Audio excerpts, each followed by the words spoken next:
I'm going to go back to an earlier story. A House committee in Congress just adopted my next guest bill, which would cut off funding to sanctuary cities. Kansas Republican Congressman Kevin Yoder is with me. Congressman, how far does your bill go? Would it flat out end all federal funding to any sanctuary city?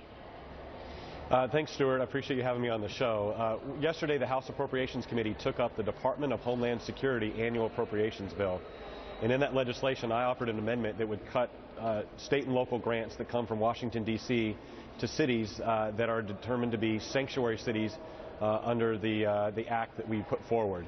So this wouldn't involve the entire budget. We do have legislation that I am co-sponsoring that would cut off federal funding in a number of different areas for these sanctuary cities.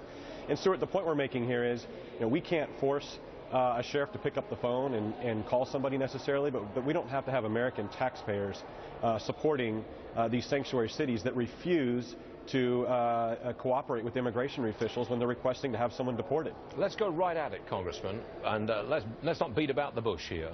The sanctuary city issue is all about the Hispanic vote, isn't it? And you run the risk, if you go against sanctuary cities, of alienating the Hispanic vote, and that could be a political problem. Correct? I think it is indefensible for anyone, Republican or Democrat, to argue that a city should harbor a 5-time felon, a 5-time deportee, and release him or her back into society to kill innocent Americans. And that's what's happened in San Francisco. What happened there was so entirely avoidable. And all the local officials had to do was inform ICE that they had this individual. They had a deportation order ready to send him out of the country. Instead, they released him, intentionally subverting what ICE wanted to do. I think that's indefensible, and I think any candidate in either party that wants to somehow explain away this as some sort of political issue is missing the point. Okay. There is a poor woman that has died an innocent woman on the pier whose last words were, "Help me, Dad." Yeah. Why are we not giving her and her family sanctuary? Why are we giving these illegal immigrants that have been deported 5 times and have a history of felonies and violent felonies? Why are we giving them sanctuary? Well, Congressman, moments ago we quoted the mayor of San Francisco, who said sanctuary cities overall make cities safer. He said sanctuary cities make cities overall safer. That's what he said.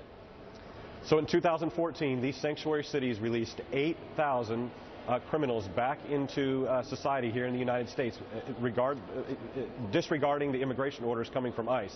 8,000 folks that were set to be deported. These sanctuary cities sent them back into our communities. They committed 7,500 additional crimes. This is not just the horrible tragedy with the young lady in San Francisco that we all know could have been avoided. This is 7,500 other crimes. We're talking rape, child abuse, DUI, all sorts of things that are occurring in our communities because of these sanctuary cities, which are a beacon to draw these folks in and commit crime.